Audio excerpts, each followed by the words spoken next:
2 ദിവസം കൂടിയും കഴിഞ്ഞാല് സീസൺ 6 ഗ്രാൻഡ് ഫിനാലെ ആയി. എത്ര പെട്ടെന്നാലേ ദിവസങ്ങൾ പോയത്. 100 ദിവസം എന്നൊക്കെ പറയുന്നത് എന്ന് പറയുന്ന പോലെയാണ് കടന്നുപോയത് അല്ലേ? ഇതിന്റെ ഇടയിൽ പരിചയമുള്ളവര്, പരിചയമില്ലാത്തവര് അങ്ങനെ കുറേ ആൾക്കാരെ കണ്ടു. അവരുടെ ക്യാരക്ടർ എന്താണെന്ന് മനസ്സിലായി. ഗെയിമുകള്, ടാസ്കുകള്, വഴക്കുകള്, ഫ്രണ്ട്ഷിപ്പ് അങ്ങനെ കുറേ സംഭവങ്ങളല്ലേ? ശരിക്കും പറഞ്ഞാൽ ഒരു ഫാമിലി ഫീലിംഗ് ആയിരിക്കും അതിന്റെ ഉള്ളിൽ നിൽക്കുന്നവർക്ക് ഉണ്ടാവുക. ഒരുമിച്ച് ഉറങ്ങുന്നു, ഫുഡ് ഷെയർ ചെയ്യുന്നു, അതിന്റെ ഇടയിൽ കുറേ പിണക്കങ്ങള്, ഇണക്കങ്ങള് ഇതൊക്കെ ഈ 2 ദിവസത്തോടെ കഴിയാൻ പോവാണ്. എല്ലാവർക്കും ടാറ്റ ബൈ ബൈ പറഞ്ഞ് പോകേണ്ട ടൈമായി.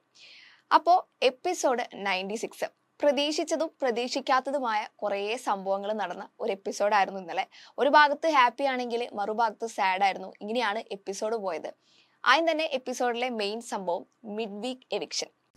ബിഗ് ബോസ് മലയാളം സീസൺ 6 ആദ്യത്തെ മിഡ് വീക്ക് എവിക്ഷൻ ആണ് ഇന്നലെ നടന്നത്. ഇത്രയും ദിവസം മിഡ് വീക്ക് എവിക്ഷൻ ഉണ്ടാവും എന്ന് പറഞ്ഞ് അവസാന നിമിഷമാണ് ബിഗ് ബോസ് ട്വിസ്റ്റ് കൊണ്ടുവന്നത്. ട്വിസ്റ്റ് എന്ന് തന്നെ പറയണം. കാരണം മിഡ് വീക്ക് എവിക്ഷൻ ഉണ്ടാവുമെന്ന് ഏതാണ്ട് ഉറപ്പായിരുന്നു. കാരണം 6 പേരുണ്ടായിരുന്നു. അതിൽ ഒരാൾ പോയാലാണ് ടോപ്പ് 5 ഉണ്ടാവുള്ളൂ. അതുകൊണ്ട് തന്നെ എക്സ്പെക്ട് ചെയ്ത ഒരു സംഭവമാണ്. എന്നിരുന്നാലും വീട്ടിൽ നിന്ന് തിരിച്ചു പോയ എല്ലാവരും വന്നൊരു ടൈം ആയതുകൊണ്ട് തന്നെ ഇന്നലെ നടക്കും എന്നൊന്നും ആരും കരുതിയിട്ടുണ്ടാവില്ല. ഒരുപക്ഷെ മെജോറിറ്റി ആൾക്കാരും ടോപ്പ് 6 ആയിരിക്കും വിചാരിച്ചിട്ടുണ്ടാവുക. മൊത്തത്തിലൊരു ഹാപ്പി അറ്റ്മോസ്ഫിയറിന് ഇടയിലാണ് ഈ മിഡ് വീക്ക് എവിക്ഷൻ നടന്നത്.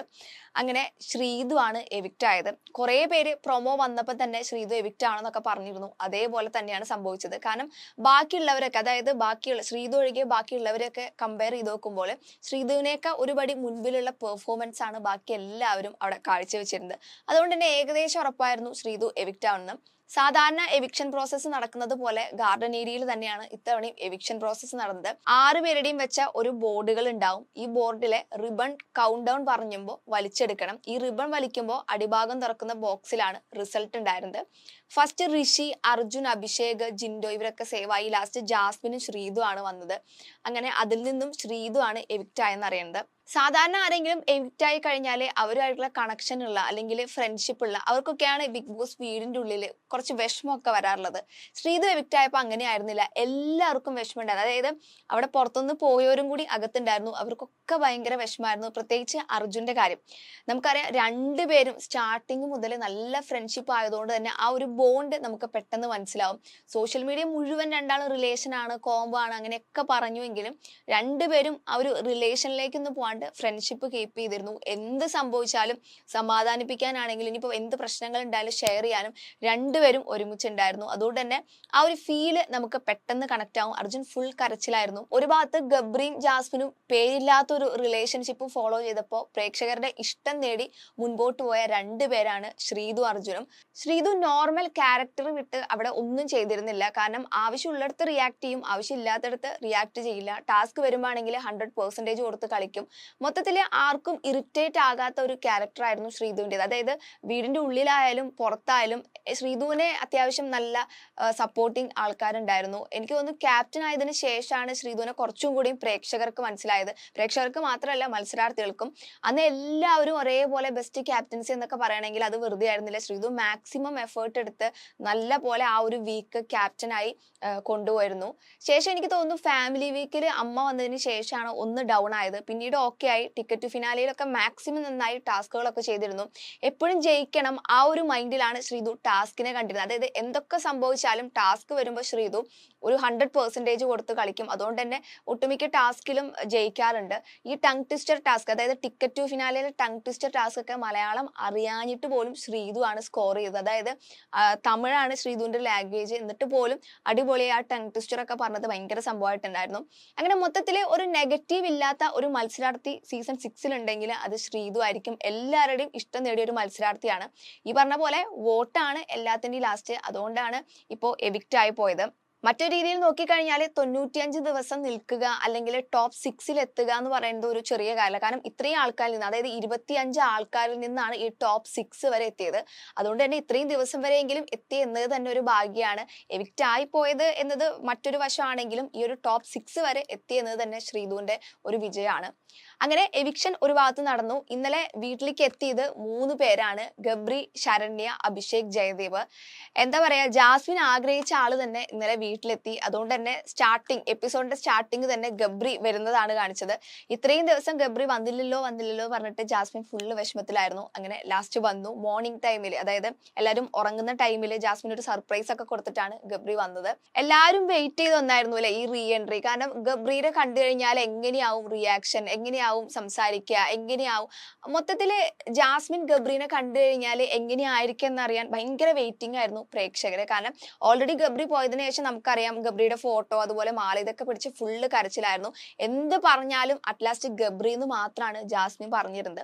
അതുകൊണ്ടാണ് എല്ലാവർക്കും ഈ ഒരു റിയാക്ഷൻ കാണാനുള്ള ഒരു ആകാംക്ഷ അല്ലെങ്കിൽ ഒരു എക്സൈറ്റ്മെന്റ് ഉണ്ടായിരുന്നത്.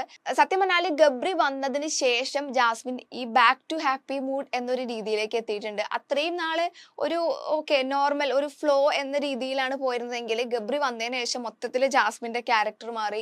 ഫുള്ള് ഹാപ്പിയായി സംസാരിക്കുന്നു, ചിരിക്കുന്നു. അങ്ങനെ മൊത്തത്തിൽ നമുക്കായാലും ഇഷ്ടപ്പെട്ടവരെ കണ്ടു കഴിഞ്ഞാൽ നമുക്കും ഒരു ഹാപ്പി ആവില്ല. അതുപോലെയായിരുന്നു ജാസ്മിൻ ഉണ്ടായിരുന്നത്. അതായത് ഗബ്രിയോട് ഓരോന്ന് ഇങ്ങനെ എണ്ണി പറഞ്ഞുകൊണ്ടിരിക്കുന്നുണ്ട്. വീടിന്റെ ഉള്ളിലെ വിശേഷങ്ങള് എല്ലാം പറയുന്നുണ്ട്, എന്നാലോട്ട് എല്ലാം പറയാനും പറ്റുന്നില്ല. ഇതായിരുന്നു രണ്ടാളുടെ അവസ്ഥ. ഗബ്രി മാക്സിമം ജാസ്മിന് കോൺഫിഡൻസ് കൊടുത്തിരുന്നു. അതായത് നന്നായി ഗെയിം കളിക്കുന്നുണ്ട്, ഹാപ്പി ആയിരിക്കണം, അങ്ങനെ ഫുൾ സപ്പോർട്ടിങ് ആയിരുന്നു. സത്യം പറഞ്ഞാൽ ഗബ്രിക്ക് ഒരു കയ്യടി കൊടുക്കണം. കാരണം ഗബ്രി എവിക്റ്റ് ആയിട്ട് പോലും പുറത്തെത്തി ജാസ്മിനെതിരെ ഒരു നെഗറ്റീവ് ആയിട്ടൊരു സംഭവം പോലും ഇതുവരെ പറഞ്ഞിട്ടില്ല. മാക്സിമം മീഡിയാസ് ഒക്കെ ചോദിക്കുമ്പോഴും ഗബ്രി ജാസ്മിനെ സപ്പോർട്ട് ചെയ്തിട്ടാണ് സംസാരിച്ചത്. ഇത്രയും നെഗറ്റീവ് രണ്ടാൾക്കെതിരെ ഉണ്ടെന്ന് അറിഞ്ഞിട്ട് പോലും, അല്ലെങ്കിൽ സൈബർ അറ്റാക്ക് ഉണ്ടായിട്ട് പോലും അങ്ങനെ ഒരു രീതിയിൽ ഗബ്രി സംസാരിച്ചിരുന്നില്ല. ഇപ്പോഴും ആ രീതി തന്നെയാണ് ഗബ്രി ഫോളോ ചെയ്യുന്നത്. മാക്സിമം ജാസ്മിന് ഗബ്രി വേണ്ട സപ്പോർട്ടൊക്കെ കൊടുക്കുന്നുണ്ട്. അതുപോലെ മാലയും ഫോട്ടോ ഒക്കെ ഫാമിലി, അതായത് ജാസ്മിന്റെ ഫാമിലി വന്നിട്ട് ഈ ഗബ്രിയുടെ മാല ഫോട്ടോ അതൊക്കെ കൊണ്ടുപോയതിനെ കുറിച്ച് ചോദിക്കുന്നുണ്ട്. പിന്നെ എവിക്റ്റ് ആയ ടൈമിൽ ജാസ്മിന്റെ പേര് പറയാത്തതിനെ കുറിച്ച് സംസാരിക്കുന്നുണ്ട്. പിന്നെ അതുപോലെ രസ്മിൻ അടിച്ച സംഭവം എല്ലാം ഗബ്രി സംസാരിക്കുന്നുണ്ട്. ഡീറ്റെയിൽ ആയിട്ടില്ല, ജസ്റ്റ് ഒന്ന് എല്ലാം ടച്ച് ചെയ്ത് സംസാരിച്ചു പോകുന്നുണ്ട്. ജാസ്മിൻ മാത്രമല്ല, അർജുൻ, ശ്രീധു ഇവർക്കൊക്കെ മാക്സിമം നല്ല രീതിയിൽ ഗബ്രി കോൺഫിഡൻസ് കൊടുക്കുന്നുണ്ട്. പ്രത്യേകിച്ച് ജിൻഡോയും ഗബ്രി നമുക്കറിയാം സ്റ്റാർട്ടിങ്ങിൽ ഭയങ്കര ബദ്ധ ശത്രുക്കളായിരുന്നു. പ്രത്യേകിച്ച് ജിൻഡോയുടെ അടുത്ത് വന്ന ടൈമിൽ തന്നെ ജിൻഡോനെ പോയി ഹഗ് ചെയ്യുന്നുണ്ട്, ജിൻഡോയുടെ അടുത്ത് സംസാരിക്കുന്നുണ്ട്. അത്യാവശ്യം നല്ല പോലെ എല്ലാ മത്സരാർത്ഥികൾക്കും ഗബ്രി കോൺഫിഡൻസ് കൊടുക്കുന്നുണ്ട്. ടോപ്പ് 6 എന്നൊക്കെ പറഞ്ഞിട്ട് ഗബ്രിക്ക് തന്നെ അറിയാം ടോപ്പ് 6 എന്ന് പറയുന്നത് വലിയൊരു സംഭവമാണ്. തനിക്ക് പറ്റാത്തത് മറ്റുള്ളവർക്ക് കിട്ടുമ്പോൾ അതിനെ അപ്രീഷിയേറ്റ് ചെയ്യുന്നുണ്ട്. പിന്നെ അതുപോലെ പുറത്തെത്തിയാൽ ഒരുപാട് ഓപ്പർച്യൂണിറ്റികൾ ഉണ്ടാവും, നിങ്ങൾ ഒന്നുകൊണ്ടും പേടിക്കേണ്ട, നെഗറ്റീവ് ഉണ്ടാവും, നെഗറ്റീവിനെ മൈൻഡ് ചെയ്യേണ്ട, പോസിറ്റീവിനെ മൈൻഡ് ചെയ്താൽ മതി. അങ്ങനെ മൊത്തത്തിൽ ഒരു ബൂസ്റ്റിംഗ് ആയിരുന്നു ഗബ്രി വന്നപ്പോൾ ഉണ്ടായിരുന്നത്. ബാക്കി എല്ലാവരും വന്ന് നോർമൽ രീതിയിൽ സംസാരിക്കുന്നു, ആ ഒരു സംഭവം മാത്രമേ ഉള്ളൂ. എനിക്കൊന്ന് ഗബ്രി മാത്രമാണ് ബാക്കിയുള്ള ഈ 6 പേർക്കും നല്ല പോലെ ഒരു കോൺഫിഡൻസ് കൊടുത്തത്. അതുപോലെ ശരണ്യയും അഭിഷേകും തിരിച്ച് വീട്ടിലേക്ക് എത്തുന്നുണ്ട്. അതായത് അഭിഷേക്, ജയദേവും വീട്ടിലേക്ക് തിരിച്ചെത്തുന്നുണ്ട്. അവർ ഈ പറഞ്ഞ പോലെ വന്നതും കണ്ടതൊക്കെ ഒരു എക്സൈറ്റ്മെന്റ് ആയിരുന്നു. അഭിഷേകിന് വിചാരിച്ച അത്രത്തോളം ഒരു വെൽക്കമിങ് ഒന്നും കിട്ടിയിരുന്നില്ല. നോർമൽ രീതിയിൽ വന്നല്ലോ എന്നൊരു സംഭവമായിരുന്നു. എല്ലാവരും വീട്ടിലെത്തിയ ടൈമിലാണ് ശ്രീതു പോകുന്നത്. ശ്രീതുവിന്റെ മെയിൻ വിഷമം അതായിരുന്നു. കാരണം എല്ലാവരും വന്ന ടൈമിലാണ് പോകുന്നത്, തിരിച്ച് പറഞ്ഞു വിടുവോ എന്നൊന്നും അറിയില്ല. ശരിയാണ്, എല്ലാവരും, അതായത് എനിക്ക് തോന്നുന്നു ഒരു 4-5 പേര് ഒഴികെ ബാക്കി എല്ലാവരും ബിഗ് ബോസ് വീട്ടിലുണ്ട്. ആ ഒരു ടൈമിലാണ് ഈ മിഡ് വീക്ക് എവിക്ഷൻ വരുന്നത്. ആ സമയത്ത് ഒരാളും എക്സ്പെക്ട് ചെയ്തിരുന്നില്ല. അതുകൊണ്ടാണ് ശ്രീതുവിന് ഏറ്റവും കൂടുതൽ വിഷമം ഉണ്ടായിരുന്നത്. ഇനി ബിഗ് ബോസ് വീട്ടിലേക്ക് സിബിൻ, അതുപോലെ നോറ, സുരേഷ് കുമാർ, ഇത്ര ആൾക്കാർ വരാനുണ്ട്. നോറ ഓൾറെഡി അവിടെ എത്തിയിട്ടുണ്ട്. ബാക്കിയുള്ളവരുടെ കാര്യം അറിയില്ല. മിക്കതും ഗ്രാൻഡ് ഫിനാലയുടെ തലേന്ന്, അതായത് നാളെ ഇവരൊക്കെ തിരിച്ചു പോകുന്നുണ്ടാവും. ലാസ്റ്റ് ഗ്രാൻഡ് ഫിനാലേക്ക് ശേഷമാണ് എല്ലാവരും റിട്ടേൺ ഉണ്ടാവുക. അങ്ങനെ 25 മത്സരാർത്ഥികളിൽ നിന്ന് ടോപ്പ് 5ലേക്ക് എത്തി ജാസ്മിൻ, ജിൻഡോ, അർജുൻ, ഋഷി, അഭിഷേക്. ഇതിൽ നിന്ന് ആര് ഫൈനലിസ്റ്റ് ആകുമെന്ന് ചോദിച്ചാൽ ഇപ്പോഴും പറയാൻ പറ്റാത്ത അവസ്ഥയാണ്. കാരണം സത്യം പറഞ്ഞാൽ അർജുൻ, അതുപോലെ അഭിഷേക്, ഋഷി ഇവരൊന്നും ടോപ്പ് 5ൽ എത്തുമെന്ന് പോലും ഒരാൾ പോലും വിചാരിച്ചിരുന്നില്ല.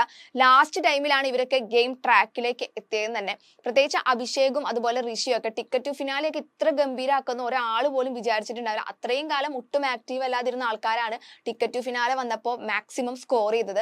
എന്തായാലും നാളെ കൂടി കഴിഞ്ഞാൽ ആരാണ് സീസൺ 6ന്റെ കപ്പ് ഉയർത്തുക എന്നൊക്കെ അറിയാം. അതായത് അഖിൽമാരാറിന് ശേഷം ആര് എന്നതിനാണ് എല്ലാവരും വെയിറ്റ് ചെയ്തിരിക്കുന്നത്. നിങ്ങളെ പോലെ ഞാനും എക്സൈറ്റഡ് ആണ്. അടുത്ത ദിവസത്തെ വിശേഷങ്ങളുമായി നാളെ കാണാം.